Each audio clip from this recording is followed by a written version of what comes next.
d'abord, je salue tous les téléspectateurs de Buzz et je suis Pierre-Réginald Boulos. Je suis né le 3 mars 1956, donc j'ai 62 ans aujourd'hui et sur mes 62 ans, j'ai passé 61 ans en Haïti, 1 an à l'extérieur pour mes études de santé publique. Je suis avant tout un médecin. J'ai fait mes études de médecine à la faculté de médecine. J'étais le plus jeune étudiant de la faculté, puisque n'ayant pas fait de classe de réto, je suis descendu au bac en seconde et je suis allé directement en philo. Je suis rentré, je crois, à 16 ans et demi à la faculté de médecine. Tout de suite après, j'ai travaillé à Cité Soleil en faisant des études de santé publique. Là où j'ai travaillé à Cité Soleil de 1982 à 1996. En 1996, j'ai été forcé de laisser Cité Soleil pour des raisons politiques et de sécurité. Et c'est là que j'ai commencé ma carrière d'homme d'affaires. D'abord à la Banque Intercontinentale, ensuite Delimart, Autoplaza, Universal Motors, El Rancho. Donc ça me fait quand même, de l'âge de 16 ans à aujourd'hui, 46 ans que je travaille d'une manière ou d'une autre, avec la pause qu'on ne connaît pas presque, que j'ai été un disc jockey à Radio Nouveau Monde à l'âge de 17 ans à 19 ans, où j'ai animé une émission qui était très populaire, Plaisir à tout casser, qui passait de 6h30 du soir à 8h du soir, avec, comme vous le faites maintenant le soir, de la musique, mais aussi le journal, les éditoriaux, les jeux radiophoniques à l'époque qui étaient très populaires. Aujourd'hui, Dr Boulos, environ 1 mois et demi, si on compte bien, après les fameux événements des 6 et 7 juillet, où vous avez été pratiquement l'une des principales victimes. Quel est votre état d'esprit aujourd'hui, Dr Boulos? D'abord, je veux corriger. Je n'ai pas été la principale victime. Alors, j'ai dit l'une des principales victimes. 673 employés de Delimart Oui. ont été les principales victimes. Je pense que entre la vie d'un employé qui aujourd'hui a du mal à savoir avec quoi il va rentrer son enfant à l'école, il va payer l'écolage, et la mienne où j'ai la volonté de reconstruire, il y a quand même une grande différence. Il y a beaucoup de petites marchandes qui ont perdu leur étalage, qui n'ont pas d'assurance et qui n'ont pas des moyens de crédit à leur disposition pour pouvoir reprendre. Donc il faut mettre tout en perspective. Je fais cette interview 30 minutes après avoir fait un tweet où je dis il ne faut pas s'inquiéter du lendemain, il ne faut pas non plus pleurer le passé, il faut vivre le présent pleinement. C'est ainsi que j'ai toujours vécu ma vie. Je suis serein, je suis optimiste, je refuse de regarder le passé, ce qui est fait est fait, et toute ma vie a été faite de ce genre d'épreuves dans la vie. Je vais vous raconter 2. La première, comme je vous l'ai dit, je suis descendu au bac en seconde. Donc, quand je suis arrivé à la faculté de médecine, je me croyais être le pic de la Mirandole, mais j'ai échoué en première année de médecine en juillet. C'était ma première leçon d'humilité. En septembre, j'ai été lauréat. C'était ma première leçon de se relever après un saut. En 1996, lorsque sous la pression du gouvernement Lavalas, j'ai dû laisser tout ce que je faisais à Cité Soleil, l'hôpital Sainte-Catherine, l'école foyer culturel, les centres de santé, le centre de nutrition, l'école professionnelle, je me suis retrouvé du jour au lendemain sans travail. Et 2 mois après, on m'a offert la position à la Banque Intercontinentale qui m'a permis aujourd'hui d'être un homme d'affaires que je pense qu'on qualifie, qui a réussi. Donc aujourd'hui, c'est encore une épreuve et notre slogan à Delimart, c'est reconstruire plus fort, plus beau et encore plus grand. Donc comme je l'ai annoncé, nous avons commencé lundi dernier la construction de nouveaux Delimart à Turgeau. Clercine va réouvrir dans 3 à 4 mois et les travaux pour Delma 30 et Delma 32 recommenceront très bientôt, aussitôt qu'on aura le hockey des ingénieurs et des architectes, puisqu'il faut tout reconstruire. Et hier, j'étais dans une ville de province, je ne dirai pas laquelle, à la recherche d'un emplacement pour mettre un Delimart, et c'est notre stratégie d'expansion. Donc, nous voulons redonner aux 673 employés leur travail, mais nous voulons arriver à 1000 employés à Delimart, parce que Turgeau va employer à peu près entre 120 et 150 personnes. Chaque Delimart emploie en moyenne 150 personnes. je crois qu'aujourd'hui, notre morale, c'est de dire nous allons de l'avant. La réalité, c'est que ce qui nous concerne plus, c'est la situation du pays, et peut-être qu'on aura au cours de l'interview la chance d'en parler. Tout à fait. Ok, alors on arrive précisément dans ces fameuses attaques de vos entreprises, qui étaient selon toute vraisemblance des attaques ciblées. Et est-ce que ces attaques, Dr Boulos, est-ce qu'elles étaient d'ordre concurrentiel selon vous ou bien politique? Je ne pourrais pas savoir, c'est pas à moi de savoir. Tout ce que je peux dire, c'est ce genre de choses. Il y a beaucoup de clameurs publiques et Radio Timoun a pendant des mois incité la population à aller vers les délimates. Il y a des représentants de certains partis politiques qui, dans leurs interventions avant le 6 et 7 juillet, ont cité mon nom à plusieurs reprises, ont donné beaucoup de mensonges sur moi, et je crois qu'il reviendrait au commissaire du gouvernement d'aller à la recherche de ceux qui disent, de faire des enquêtes, de peut-être même demander une assistance internationale pour qu'une enquête soit faite. Je crois que si c'était vraiment d'ordre concurrentiel, ce serait très triste. Ce serait très triste pour ce pays. Je peux comprendre que... Je ne peux pas comprendre.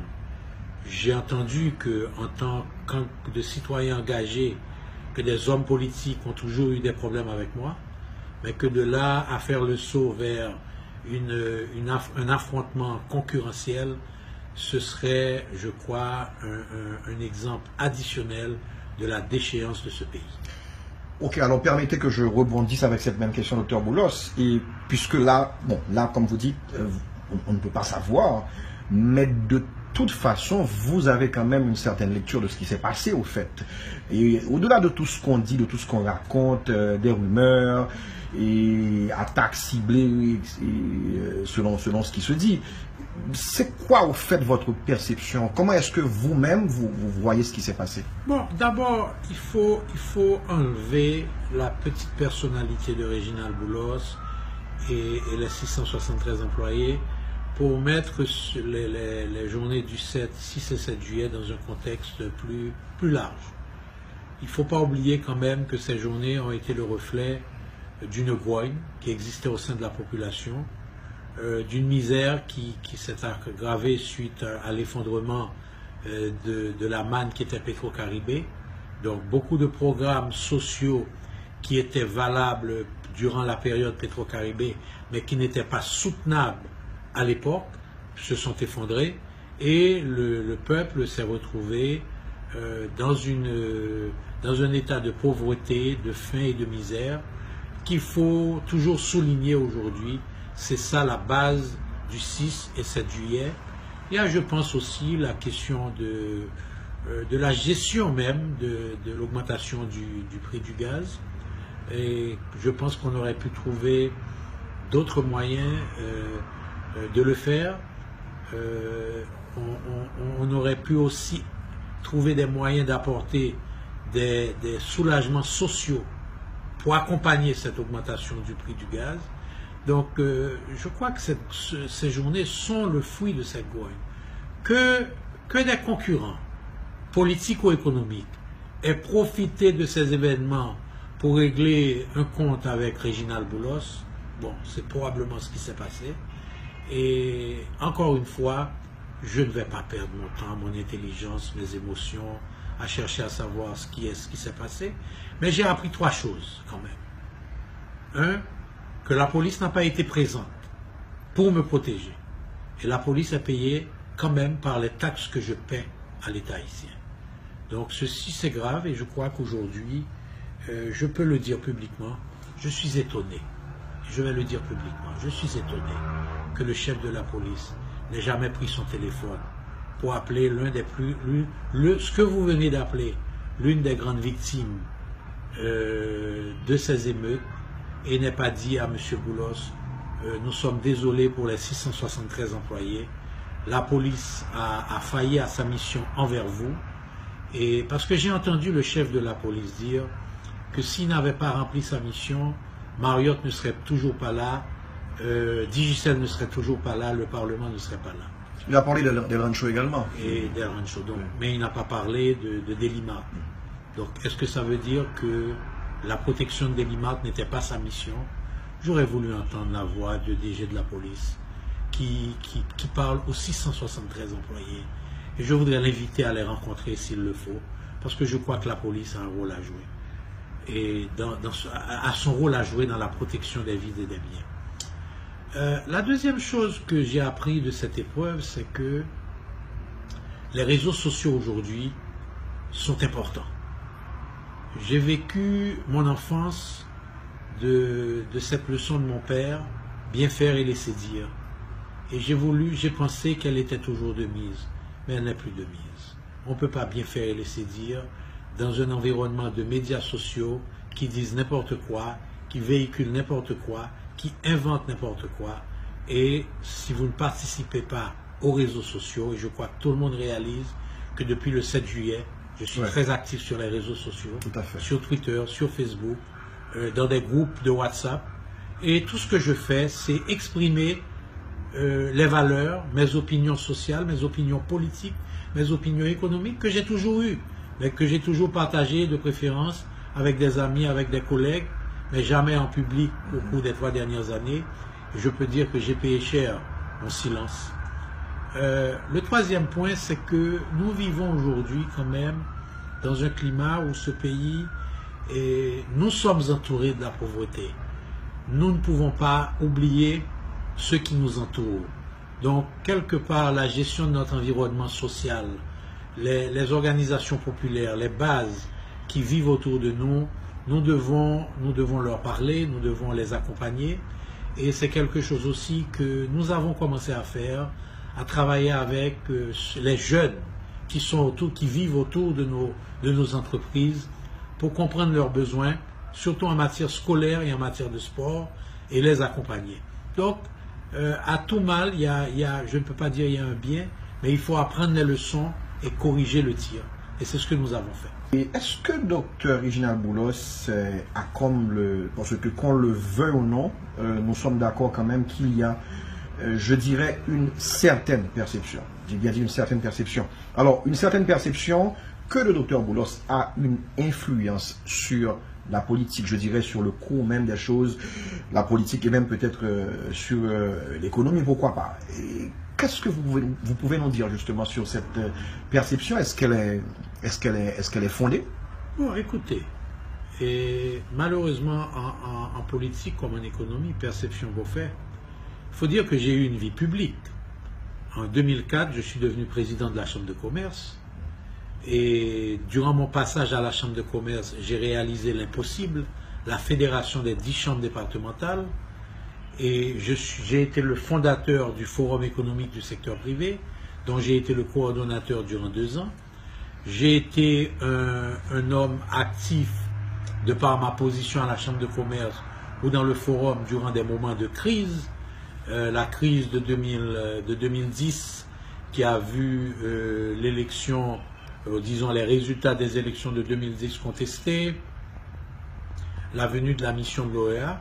Et Reginald Boulos était présent en tant que représentant du secteur économique. En 2014, le président Martelly a fait appel à moi pour la commission présidentielle lors de la grande crise qui avait affecté le pouvoir du président Martelly et qui a vu partir le Premier ministre Lamotte et l'arrivée du Premier ministre Evans Paul. Donc j'ai été le coordonnateur de cette commission. Donc il faut le dire, j'ai été un homme public. Et qu'on pense que j'ai une influence sur la politique, je crois que c'est tout à fait normal qu'on le pense. Je crois que peut-être le degré d'influence que j'ai est surévalué et définitivement on me prête des capacités que je n'ai pas. Peut-être que si je les avais, des choses différentes se seraient faites. Eh bien, je pense que la question suivante justement tombe à pic, puisque justement j'allais vous demander, Dr Reginald Boulos, aujourd'hui président, à cette seconde précise où nous parlons, adopterait quoi en termes de mesures prioritaires? Bon, écoutez, il y a 2 aspects dans ce pays, il y a même 3. Il faut une révolution institutionnelle dans ce pays. faut une révolution institutionnelle, politique d'abord, pour rendre les institutions plus fortes, que ce soit le Parlement, l'exécutif, le judiciaire, la Cour supérieure des comptes, l'unité de lutte contre la corruption. Il faut les rendre fonctionnelles, il faut les rendre indépendantes, et c'est ce que j'appelle la révolution institutionnelle politique. Il faut aujourd'hui aussi une nouvelle donne économique. Il faut une lutte sans merci contre la fraude fiscale. Il faut criminaliser la fraude fiscale de façon à ce que l'État puisse recouvrer les taxes et les droits de douane auxquels l'État a droit pour pouvoir répondre aux besoins de la population.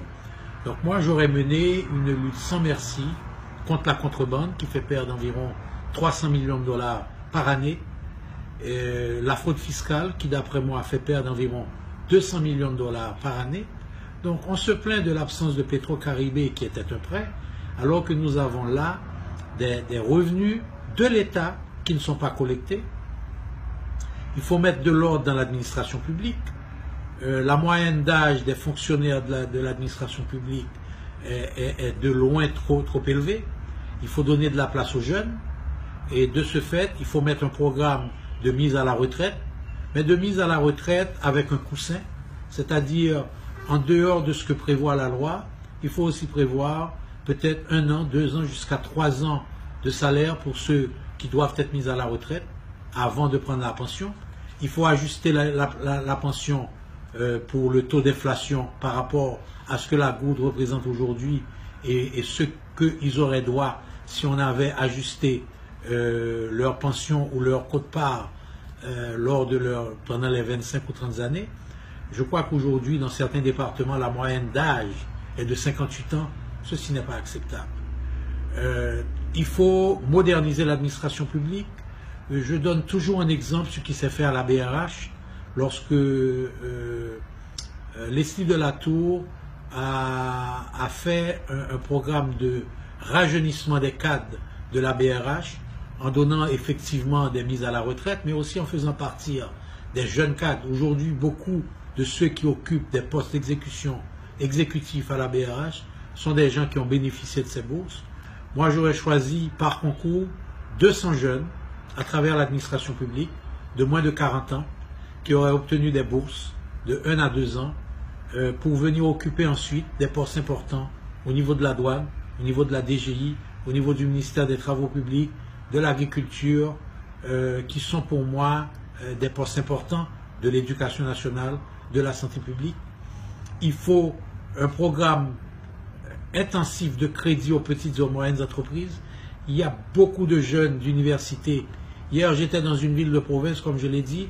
J'ai rencontré un jeune qui m'a dit qu'il était producteur de poulet. Et là, Delima va travailler avec lui pour augmenter sa production. Et tout ce qui lui manquait, c'est du capital. Donc, il faut permettre aux jeunes qui ont des idées, et peut-être par concours, chaque année, faire un concours de plan d'affaires, faire un concours d'invention, et de façon à promouvoir la jeunesse. Il faut réformer notre système d'éducation. Nous avons un besoin énorme de maîtres formés. Vous savez qu'il y a un pourcentage de professeurs aujourd'hui du secteur primaire qui n'ont pas terminé leurs études primaires eux-mêmes. Donc il faut sortir de cette formation au rabais et de cette injustice sociale. Pourquoi je dis injustice sociale? Parce que dans ce pays, en termes de pourcentage de revenus, Haïti est le pays dont la population offre un plus grand pourcentage de leurs revenus pour l'éducation de leurs enfants. Et c'est une injustice que cette éducation soit faite au rabais. Donc il faut un programme massif de formation de maîtres. Entre 1500 et 2000 maîtres par année doivent sortir de centres pédagogiques de formation de maîtres. Il faut construction additionnelle de salles de classe pour permettre aux enfants d'aller de travailler dans des conditions acceptables. Il faut un programme massif de cantines scolaires. Nous avons travaillé à Cité Soleil, nous avons d'ailleurs à Cité Soleil une école de 2000 enfants qui travaille depuis 1982. À partir de 1989, nous avons offert aux enfants un petit déjeuner et un déjeuner. Le petit déjeuner seul a fait augmenter le score des enfants. Parce que souvent ces enfants arrivaient à l'école sans repas du matin et vers 10 heures s'endormaient en salle de classe. Donc il faut un programme massif de nutrition. Et finalement, il faut remettre la pyramide de santé, c'est-à-dire les centres de santé, les hôpitaux secondaires, les hôpitaux primaires, les hôpitaux secondaires et l'hôpital tertiaire qui devrait être probablement l'hôpital Justinien du Cap et l'hôpital général. Ok, alors récemment, Dr Boulos, dans un tweet, vous avez suggéré au Premier ministre nommé de donner la préférence aux technocrates et non de rentrer dans la dynamique que l'on connaît, de négocier des postes avec les parlementaires. Et est-ce que vous maintenez toujours cette approche après tout le tollé que cela a provoqué? Je crois que c'est une situation extrêmement ironique, je dois dire, parce que voilà qu'aujourd'hui, on s'est mis depuis des années dans une logique de partager avec le Parlement le pouvoir exécutif. Mais c'est ce même Parlement qui plus tard va sanctionner ce Premier ministre parce qu'il ne donne pas de résultat. Donc, est-ce qu'on fait du Parlement juge et partie en même temps? Je crois qu'en fait, le Parlement a intérêt, et je n'ai pas compris le tollé qui a été fait, parce que le Parlement a intérêt pour qu'il puisse garder toute sa neutralité dans la sanction qu'il donnera plus tard à un Premier ministre, à ne pas faire partie de l'exécutif. Le Parlement doit garder son rôle pleinement de contrôle de l'exécutif. Et il a un grand rôle, il a deux rôles.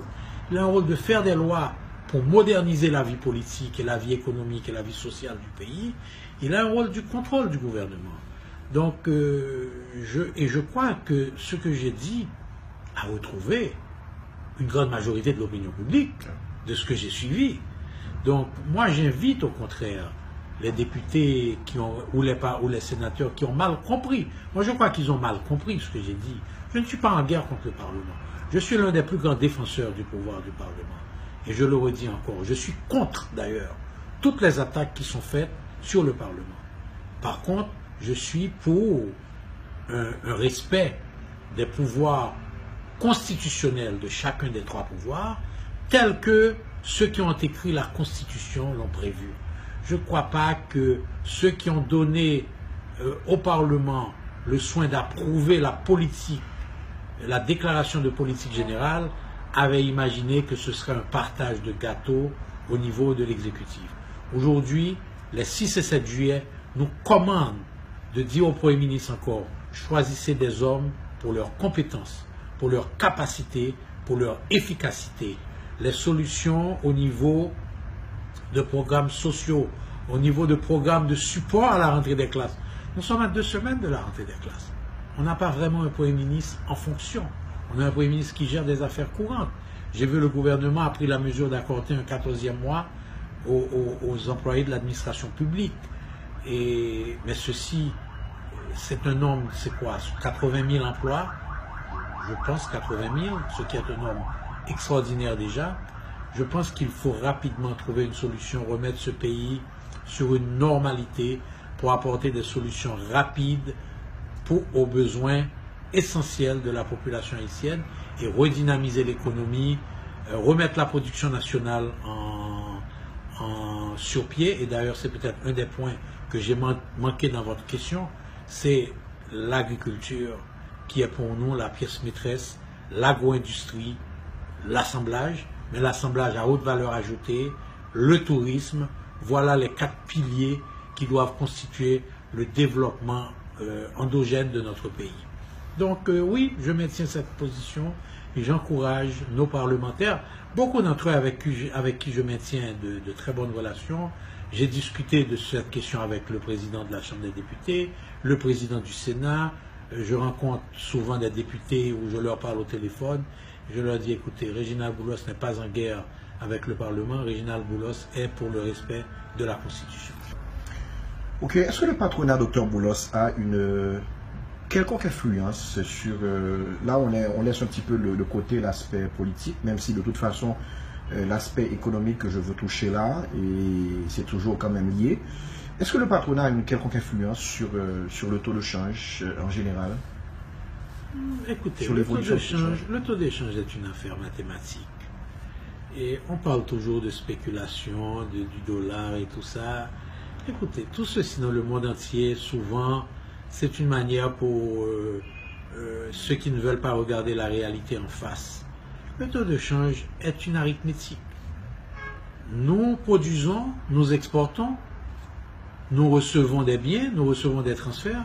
C'est une mathématique. Si nous exportons moins que ce que nous importons, la gourde va faiblir. Si notre production nationale n'est pas capable de renforcer notre monnaie nationale, elle va souffrir. De dire que le patronat puisse avoir, non. Les politiques, et là je ne parle pas le politique, je dis les politiques monétaires, les politiques fiscales, les politiques financières et les politiques de développement ont effectivement un effet sur le taux de change. Aujourd'hui, si on veut agir sur le taux de change, il y a d'autres moyens de le faire. D'abord, le taux de change en lui-même n'est pas un problème. Et, écoutez, allons faire une petite analyse.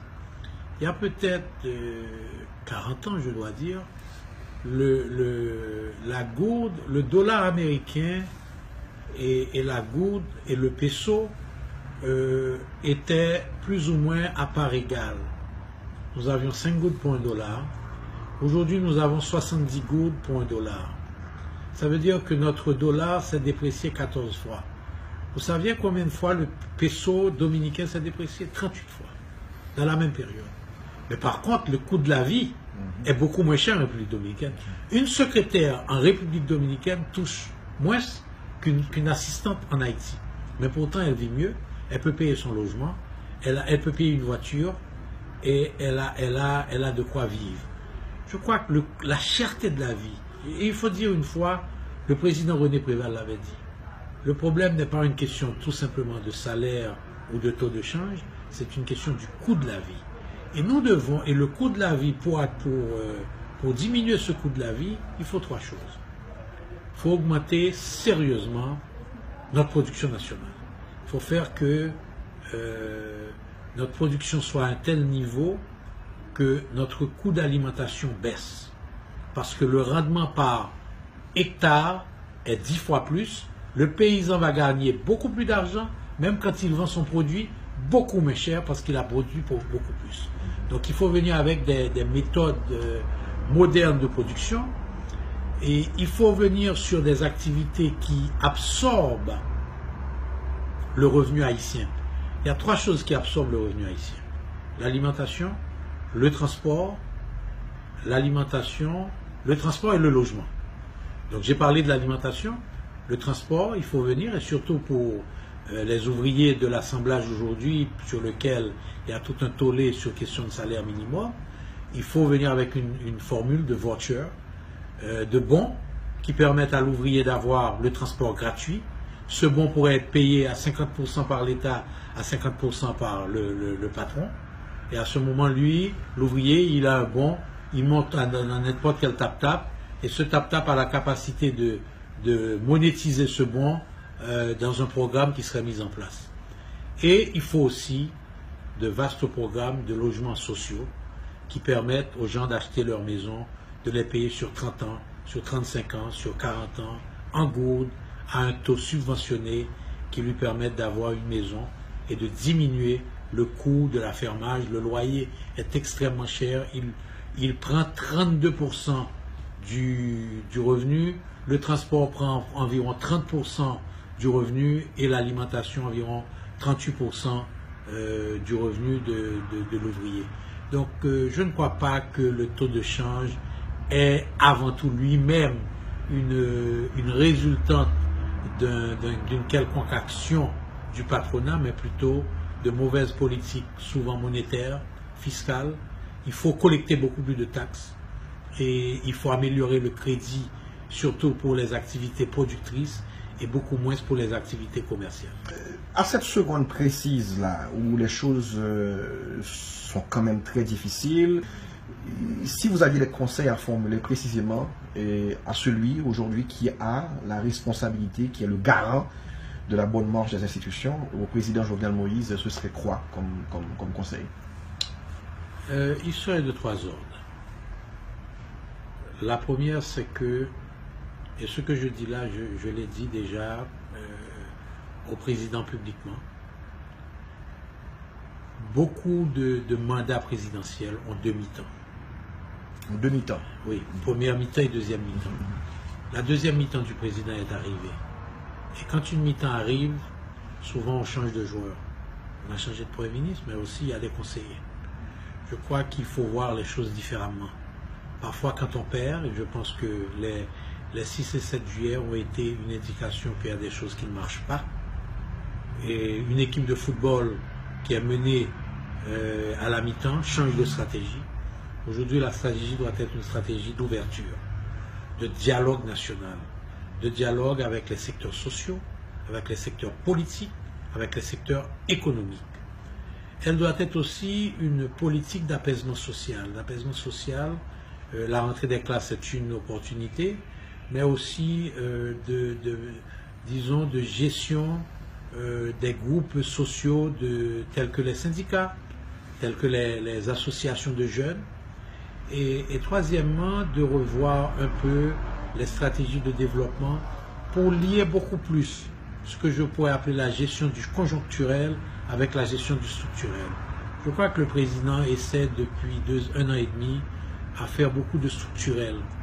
Mais le structurel ne va pas tenir si la gestion du conjoncturel n'est pas faite en même temps.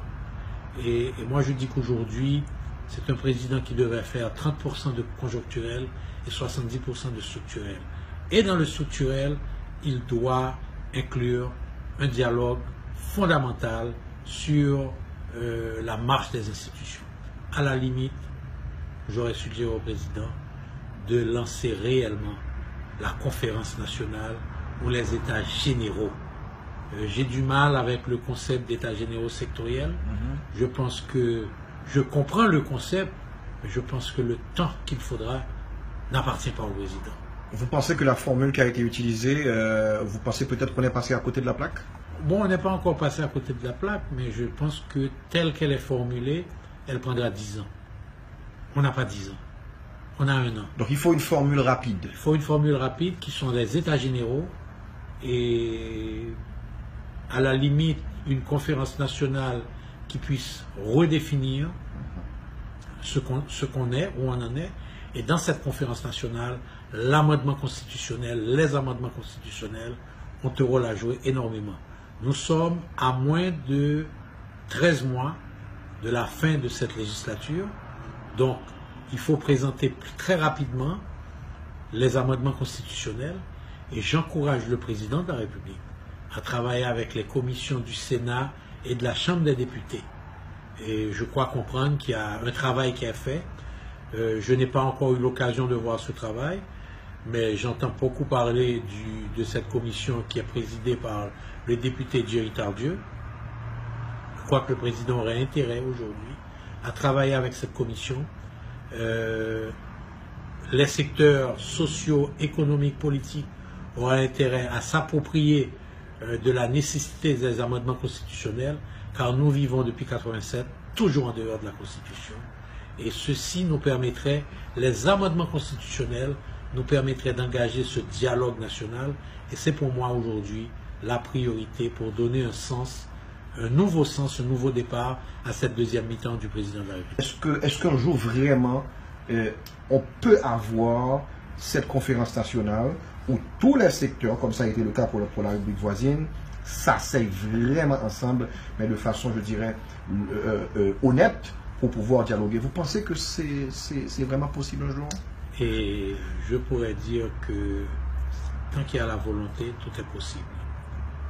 Et ce que je vais dire là est très fort. Ce n'est même pas un choix que nous avons. Ce n'est même pas un choix. Parce que le chaos nous guette.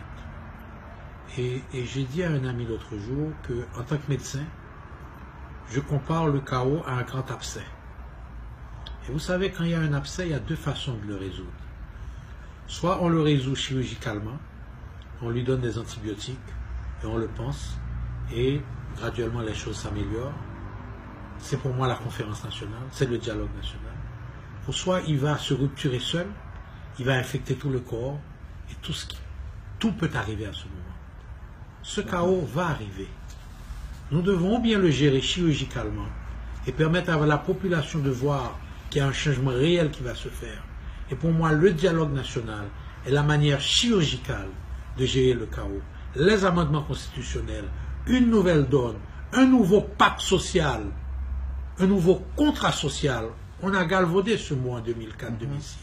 Un nouveau contrat social réel est obligatoire si on ne veut pas que l'abcès se transforme en chaos généralisé. Dans toute épreuve, comme je l'ai dit, il y a un endroit où on va très au fond de nous et on cherche un regain de courage et de détermination. Depuis quelques semaines, beaucoup de gens m'appellent et me disent « Docteur Boulos, je ne sais pas où vous avez ce courage ». Et je dis, chacun de nous haïtiens, on a ce courage. Pourquoi on a ce courage? Parce qu'on a pris des bateaux pour aller à Miami. Beaucoup d'entre nous sont morts dans ces bateaux. Beaucoup de nos frères sont morts dans ces bateaux, ce qu'on appelle les boat people. Il faut vraiment beaucoup de courage pour monter un bateau au cours de la nuit au Mall Saint-Nicolas et aller à Miami dans le noir de l'océan. Nous avons ce courage chez nous. Allons puiser ce courage pour faire quelque chose de positif. Et non pas continuer continuellement, je dis que c'est un pléonasme, mais non pas continuer continuellement à détruire. Nous avons une volonté, un courage, créons ensemble, dans l'union et l'amour, le rêve haïtien. Nous avons besoin d'aujourd'hui du rêve haïtien, car il faut rêver en couleur pour atterrir en noir et blanc. Le rêve haïtien, c'est la solution d'Haïti.